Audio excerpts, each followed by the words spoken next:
Hey guys, and welcome to Quality Shot. I'm really excited to be joined by former IBO world champion, and now you've got a big fight in Cape Town as well. Is it middleweight?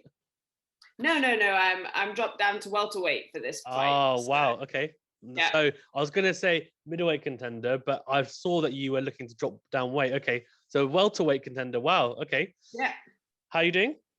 Doing very well, thank you. I won my world title at super welterweight, and I've always thought about going down to welterweight. So this seemed like the perfect opportunity. Really excited about it and the new adventures. So looking forward to it. Nice. How's it come about? Have you just thought, sat down with a nutritionist and thought, actually, we can probably cut a bit more weight here and I can be stronger at a lighter weight?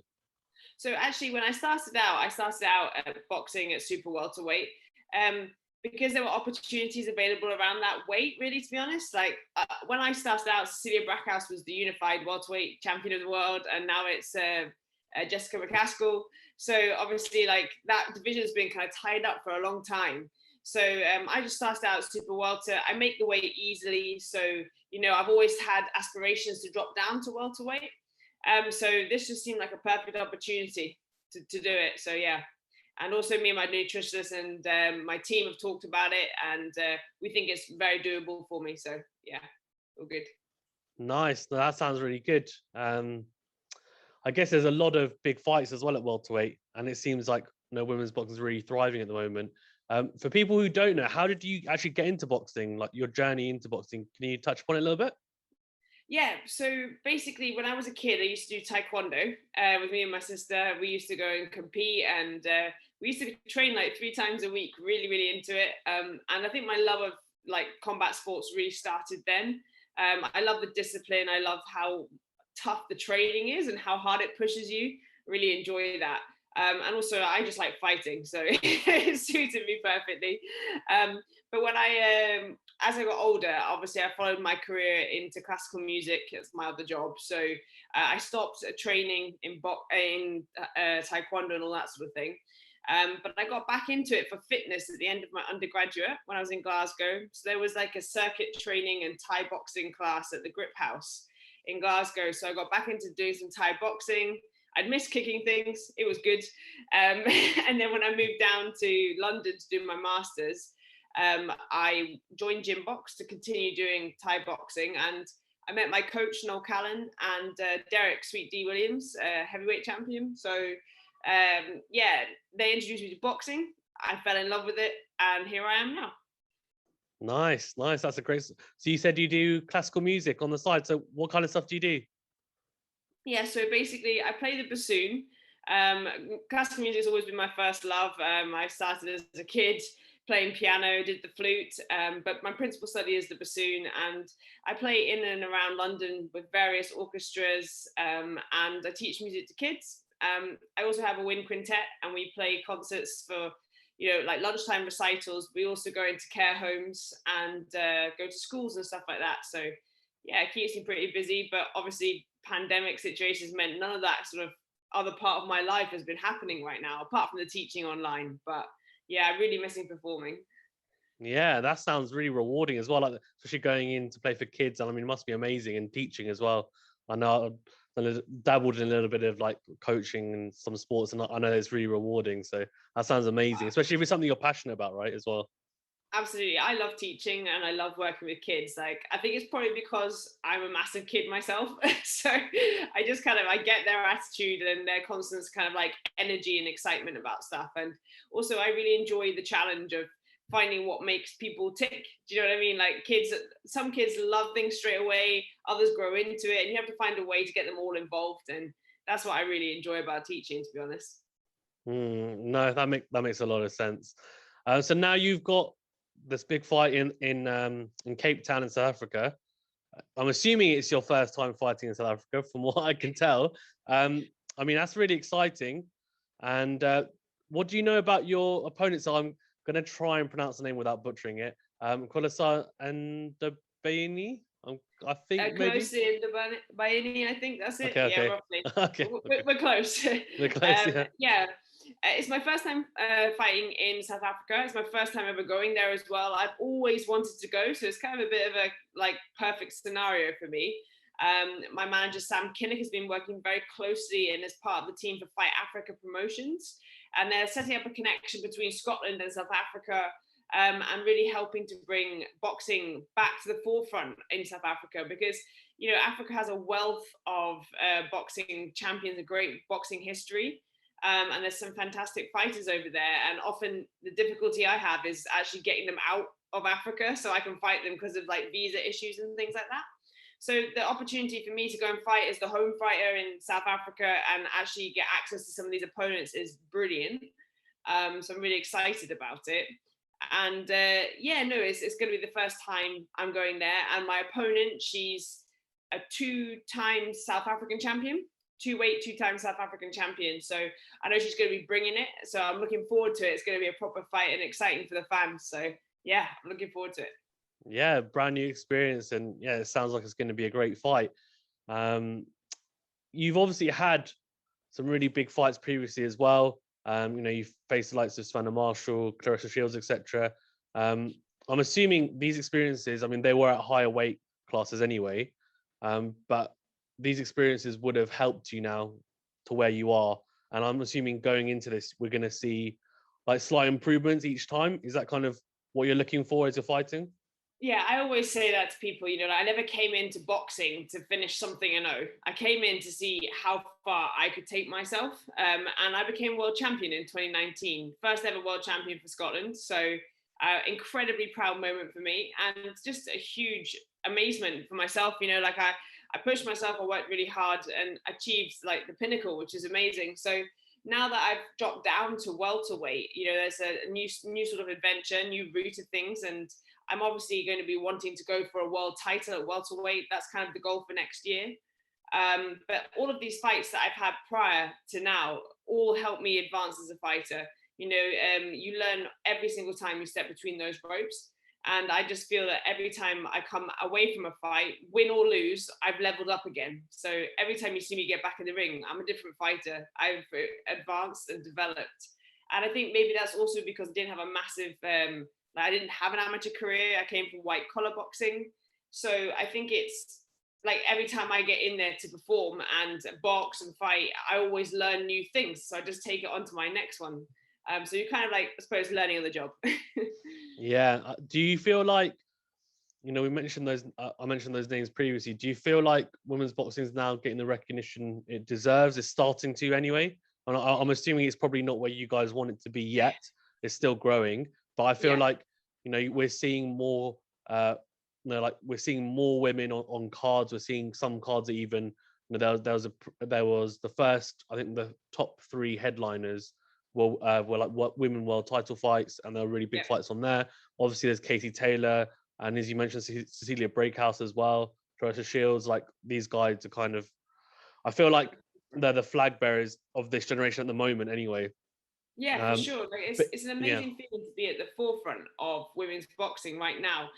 All of us, myself, Terri, Harper, Natasha Jonas, Savannah Marshall as well, and then we've also got all the other girls like Katie Taylor. Everybody just stepping through those. It's Carly Skelly, Amy Timlin. All of these fighters are helping to push women's boxing so far forward, and it's actually amazing to hear that we're becoming household names, because Matchroom did an amazing thing. Eddie Hearn had a great idea, and to get women on these cards, but it was not women fighting just your standard 6 or 8 rounders. It's us fighting for world title level. So it was a great sort of introduction to the British public of how great women's boxing can be. And ironically, although this pandemic has been a horrible situation for a lot of people, it's actually been a fantastic opportunity for women's boxing to grow. We've had a captive audience at home with their televisions, so they don't have a choice to go, oh, it's the chicks fight, we'll go to the bar. They're at home, they've got no option. So it's great that lots more people are now talking about women's boxing. And I think this last 2020 has been a fantastic kind of rise for us. And I'm really excited to see where we go next in 2021 as things hopefully ease off with this pandemic. It's going to be interesting to see how women's boxing is continued to push forward from that sort of situation. Yeah, 100%. I mean, even just here in the UK alone, like there's so many women's fighters like at the top of their game or coming through, and they're very well known. So I feel like there's definitely more of a light being shone on women's boxing, which is rightly so, and like hopefully continues to grow. And I think yeah, it's starting to get the recognition for sure. And even someone as a fan, I know personally, I can see like visibly there are more women on cards and there's more like recognition, which is nice to see, which is good as well. So Yeah. fingers crossed we see that. Do you think Jane? So a lot of like female fighters, they say back in the day with Jane Couch, she was kind of the flag bearer. Do you see that as well? As like she had quite a big impact to, I guess, get you guys to help you guys anyway to where you are now. She's definitely one of the main reasons we are where we are now. There's absolutely no doubt for sure. Jane did some amazing things back in the day just to be allowed to fight, just to let women get that opportunity to box, because before it was so late before women were actually given the opportunity in the UK to have a professional license. And Jane counted amazingly for helping to kind of get us all sort of kick-started, and it's only now we're starting to see the fruits of all that hard work that she put in. And I'm sure she's incredibly proud to see like all of these women starting to come through, but she should be so like, yeah, she should be so proud of herself for what she did, because that's what's kick-started our sort of rise now, and also people becoming aware of women in this sport. Because before, I think people didn't really think that women actually even boxed that much. There was just a few anomalies, and then after that, oh, what are you boxing for, sort of thing. So, yeah, no, she did a massive amount of work for women's boxing, and I can't thank her enough, to be honest. Yeah, and there's also that famous story about Katie Taylor obviously helping women's boxing get put on in the Olympics, which is great as well to see, because now you've seen some people in the GB squad or Olympians coming through, which is really nice. I think it's good because that's like what it should be. Like it should be. You have to be given the chance in something like the Olympics, and in that way, that's how it improves as well. So I think that's been fantastic. And as I said, in welterweight, there's some huge fights going on, some really big fighters in your division. Yeah. So you said next year, so this year, sorry. Are you looking for a world title potentially this year, like back end of this year? So my goal this year is to have 3 fights. Hence the reason I'm going to South Africa to actually get a fight started this year, because I know a lot of boxers are just not having opportunities. And I can't thank my manager, Sam Kinnock, enough for his hard work that he's doing behind the scenes to get his fighters out there. You have to think a little bit outside the box, take a few leaps of faith and get some new ideas going. But people think I'm nuts going to South Africa, but as far as I'm concerned, this is my job. I will find any way to achieve my job. And also, I don't want to stall my career. I'm at the peak of my career right now. I only turned 30 last year, sorry. So yeah, I mean, I'm kind of in the peak of my physical fitness as well.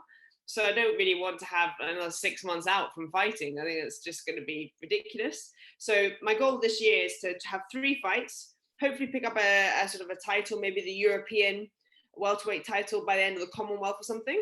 That's the goal. And then so that it kind of puts me in the right position for the following year in 2022 to be chasing down those welterweight world titles. Also, the Braekhaus McCaskill thing, there's another fight happening. I think personally that Cecilia's going to win her belts back. So I think that's how it's going to happen. And then there's going to have to be a third fight for the decider. So those belts are all tied up for a while. So I'm just going to do my thing, make an impression in the welterweight division, get to a good position, and then I'll be ready when the time's available. Yeah, that makes sense, 100%. Yeah, that's interesting. I was going to ask you about that fight. So interested to see that you think Cecilia will get them back. It was interesting first fight. I'm sure the second will be intriguing as well. But you never know as well. I mean, maybe whoever wins that, they may drop a belt. I mean, especially if there's a third fight, they might just think, well, the third fight's going to be so big. We might not even need all the belts, and mandatories may be called. It's the cost of it, really. The cost of actually fighting for all those belts. So every time, when you're a unified champion, to fight for all of the belts at once is very expensive, because you've got to pay the sanctioning fees on every single title that you have, and it's just it's like a really expensive situation. So we'll see what happens. yeah, I just feel that Cecilia didn't like no credit away from Jessica, because Jessica performed brilliantly. Like, she did what she had to do to win, and that is all that matters. And she's now the unified welterweight champion of the world, which is insane, you know. But I feel that Cecilia has really got the bit between her teeth now, and she's like, you know what? No, I'm coming back to take my belts, and I think it's going to be such an exciting fight because their two styles are so different. So yeah, I can't wait for the rematch, really. Yeah, I think it's going to be a great fight, and I agree with you about sanctioning fees. You know, and sometimes sometimes it's not.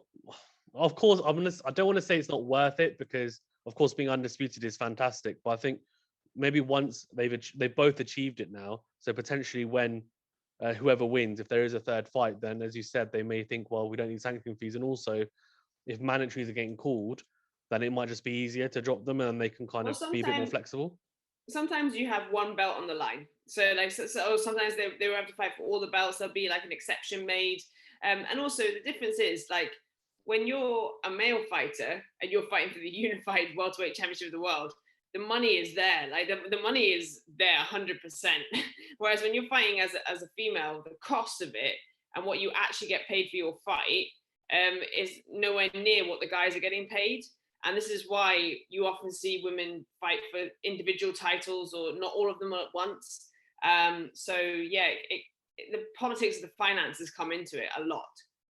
Yeah, I agree. That makes complete sense. And yeah, as you said, they might just end up fighting for one or two. So in a way, that's good for, you know, like you and other people in the division, because it frees up belts and then it gives you more opportunities. So who knows, that could happen. Do you think, you're mentioning obviously, and I think it's very obvious that, you know, in general, men will get paid more than women in boxing at the moment. Do you think that because of the kind of demand now around women's boxing, do you feel like that's I guess the gap is being bridged slowly? Do you think we'll get to a point where it will be equal? I don't think it's ever going to be equal, though. I hate to say that, but I just feel like it should be, and 100% it should be. But like, I think the gap is being bridged, and I would love to say that I would see in the future that we were getting paid the same sort of things. But until women's boxing has the same length of rounds as the guys, and the same number of rounds, maybe, or even just like, because obviously the reason we don't box 3-minute rounds is apparently for our health, and that needs to be looked into and stuff like that. So I personally feel we should have like a development to maybe 12 twos or something like that, so that you have that next level up for a world title. Because Commonwealth title, you box 10 twos, world title, you box 10 twos. There should be an absolute definite difference. And that's why the sort of the breadth of talent, and sort of, you have all these people at the top, people at the bottom, and in the middle ground, there's not that many people. And that's what's kind of slowing down the sport for us. But also it means that people say, oh, well, you don't deserve to get paid the same. So like, and I totally disagree, because I bleed the same, I hurt the same, I work just as hard. But for that extra minute, someone's got some right to say that, oh, you're not working as hard as the guys, so therefore you shouldn't get paid as much, which I think is nonsense. But it's always an argument that people throw out there. So I would love to see a change in the number of rounds or the length of the rounds, and then we can start to fight for complete equality in the payment. Yeah, I think I definitely agree with when you said about the depth in women's boxing. So I feel like that's getting better, like the depth, but just because it's still relatively new in comparison to like men's boxing, it will take time for like divisions to be stacked. Like, there's some divisions are stacked. Like, welterweight's pretty stacked. Lightweight is, you know, Case Taylor and, you know, Michaela, Meyer. You mentioned Terri, Harper, Natasha Jonas. Like, these guys obviously are in that weight division, so that's stacked. Yeah, and super feather, exactly.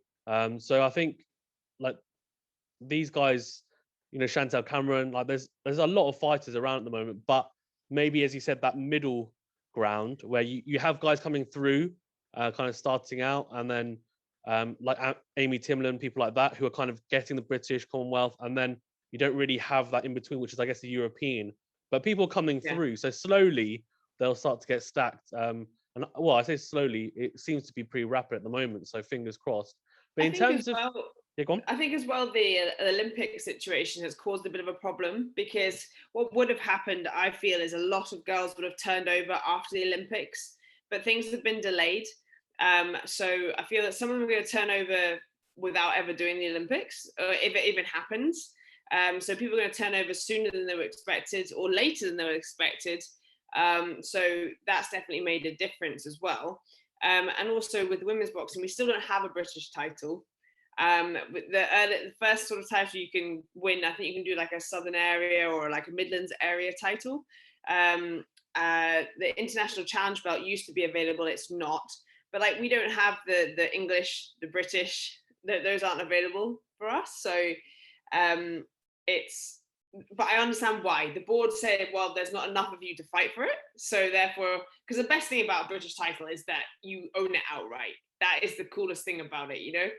You win, you fight for it 3 times, the third time it's yours to keep forever. But also the mad thing is the cost of the British title is usually more than what most females are getting paid to make it. So the cost of the actual title belt itself is more than what the women are actually getting paid to do the fight. So, wow. Yeah, that's why it's not quite in correlation yet, I don't think. Yeah. So, because you have to think how much it's actually going to cost a promoter to put on. Pay for the British title, B, pay for the purses, and then you're like more than you paid for even a world title bout, maybe. Yeah, and then obviously you've got your agent fees, everything else around it, management fees. So like it's like the fighter ends up not getting anything really. So it's difficult. Hopefully that changes.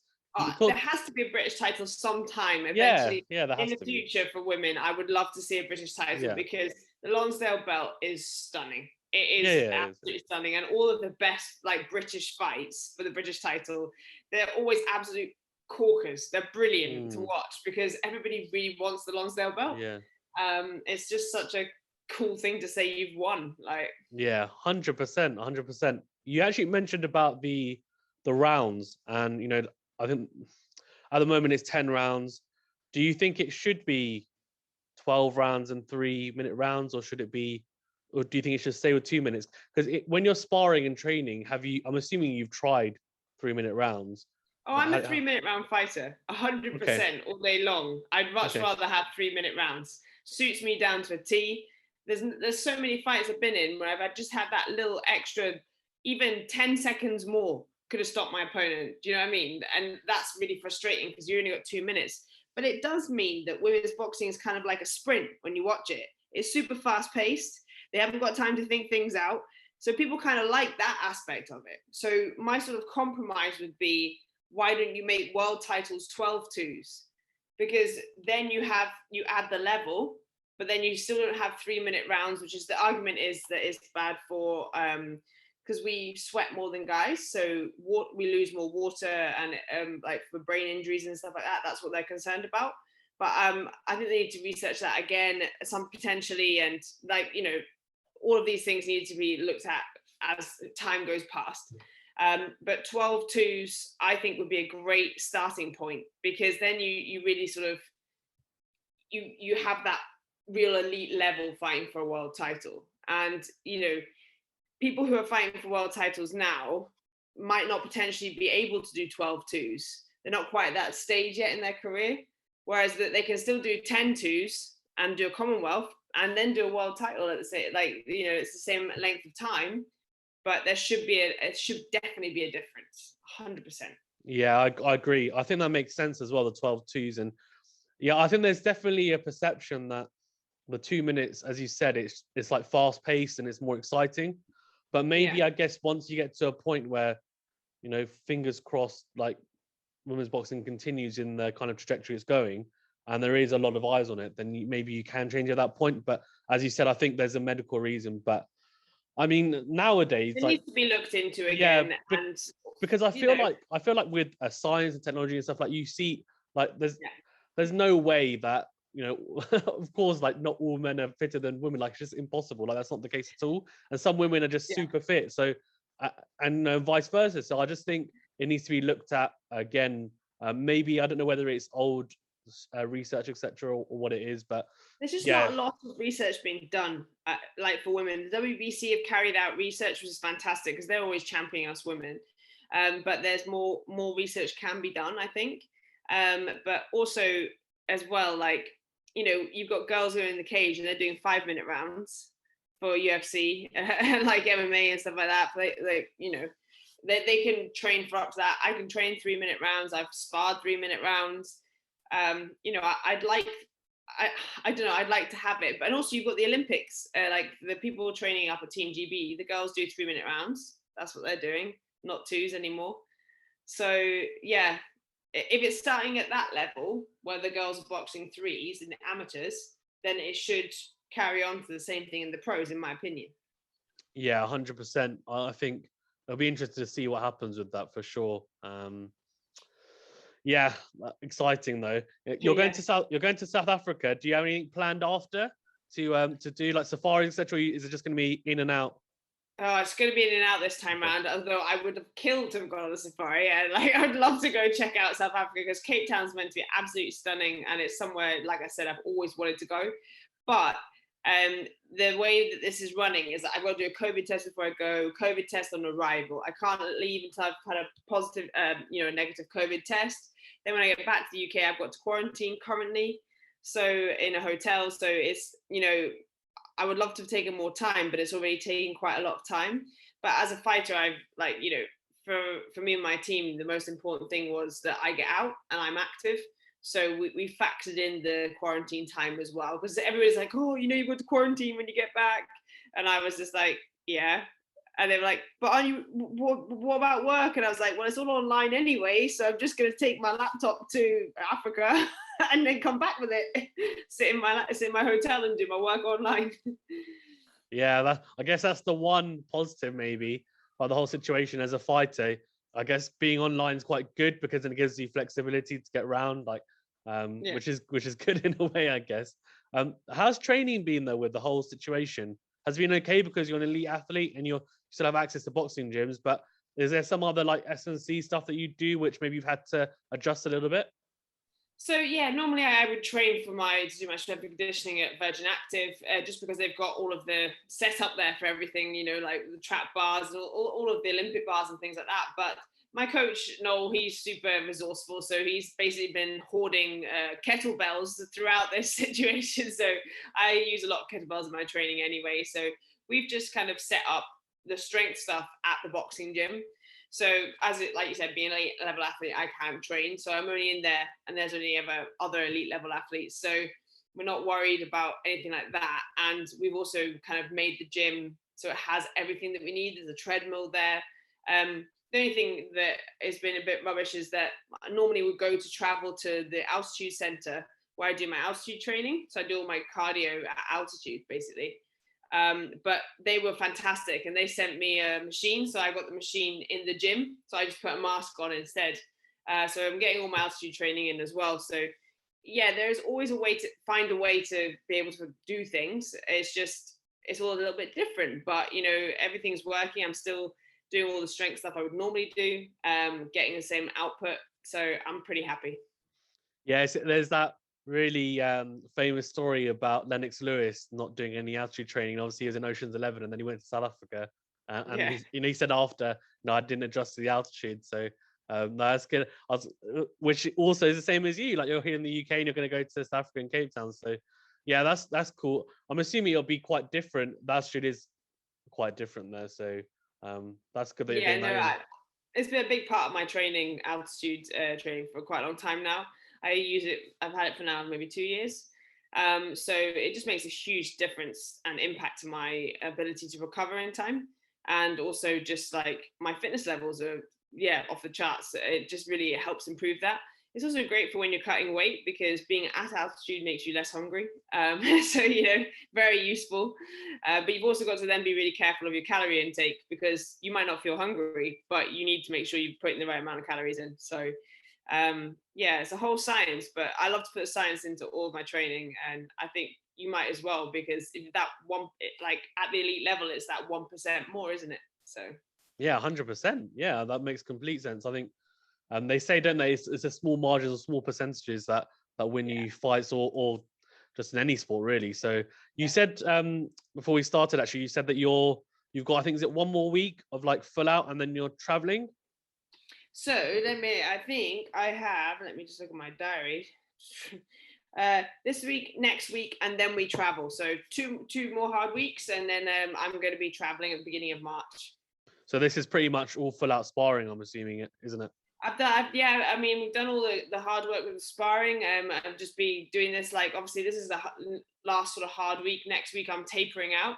And then I'll sort of just have fight week, which is fast, explosive, just working on little things. But yeah, no, got 3 or 4 more sessions of sparring, and then I'll be done. So yeah, no, sparring's gone well. It's been good. And yeah, I'm excited. I just can't wait to get in the ring again, to be honest. Yeah, it's going to be great. I'm looking forward to it. Before we wrap up, actually, I've got a couple of fights that I want to get your prediction on. One of them was going to be Cecilia Braekhaus, but obviously you've given your prediction for that. So it looks like potentially you might get Claressa Shields versus Savannah Marshall. Obviously, you know both of them really well because you fought both of them. What do you think? How do you think that fight goes? So as I said to most people, I'll be giving my predictions closer to the fight when I'm doing the commentary for it, hopefully. Okay. But yeah. I hope, hopefully, fingers crossed. But I think I'll be hopefully doing some commentary for that one. Obviously, having fought both, I'm backing Claressa. She's my mate. We get on really well. But I think it's going to be a really exciting fight for women's boxing. And I think they're 2 completely different styles. So we are in for a firecracker of a fight, to be honest. So nice. Yeah, and the build-up's going to be great. It's going to be interesting. So. Yeah, it will be. But I'll talk more about it when it actually officially gets made. Yeah, for sure. No, that's fair enough. Yeah, keep your cards close to your chest if you're going to be on the hopefully you're doing the commentary. That'd be great. That'd be fantastic really experience. Cool. What about Rachel Ball versus Shannon Courtney, the rematch? Oh, this is a tough one because I actually think Shannon had a massive improvement in that fight when she fought Rachel from the fight before that. I thought she was just really good upper body movement, just needed to do a little bit more off it. But I think this time round, I'm going to go with Rachel. I'm going to stick with Rachel because I think her confidence is just blooming after all the fights that she's had. She's a WBC interim. Like she's worked really, really hard, and she just seems to be getting better every time she gets in the ring. So I'm going to stick with Rachel on this one. Okay. And Terri, Harper and Michaela Meyer. Oh, man, that's a hard one for me because I love both of them. So respect to both girls. I just think Michaela is that bit older, that bit more experienced. So I think it's going to be a fantastic fight. I have Michaela Meyer winning that one for me. But I think it's going to be close because Terri's, she just improves every single time she gets in the ring. So if I had to pick one, I'd go Michaela for experience and age. But I'd love to see Terri do it as well. So, yeah. Okay. And lastly, AJ and Fury. Who do you think is going to win that? I'm going with AJ. Yeah? How comes? Yeah. Because I think I really like Fury, but AJ I'm a massive fan of. Always support him for everything. He's always been really good to me. And I just feel that he's got such a great finishing instinct. So I think he'll be behind at halfway. He'll be getting outboxed. But then I think he's going to land something after the halfway mark, and then he'll go into the finishing. Okay. Very nice. Well, thank you for that. Is there anything you want to touch upon before we wrap up? Just want to say a massive thank you to my coach, Noel Callan, and my manager, Sam Kinnock. Also to my American team, Mark Taffet and Salita Promotions. I can't wait to get back to you guys when the world opens up again. Huge thank you to all of my sponsors. Name a few: Science and Sport, Stewart and Shields, the UFC Gym. Thank you guys for all of your continued help. It wouldn't be possible without your support. So thank you. And thank you for having me on. It was great. Really good chat. Really enjoyed it. Well said. And no, thank you very much. Pleasure's all mine. Really enjoyed it. And hopefully we can maybe catch up. I don't know if are you going to be in a bubble? So basically when I get there, it's going to be one sort of like the Matchroom thing, the bubble situation. Okay, yeah. So drop me a message, and if I'm free, then we'll just catch up. Perfect. Otherwise, if not, I'm sure we can catch up after as well. But I've good got luck. 10 days quarantine, then I will definitely have the time. Okay, perfect. Well, great. But yeah, have a fantastic rest of the camp as well, though, and a safe flight. And yeah, hopefully look forward to catching up with you then. And all the best. Have a good one. Thank you very much.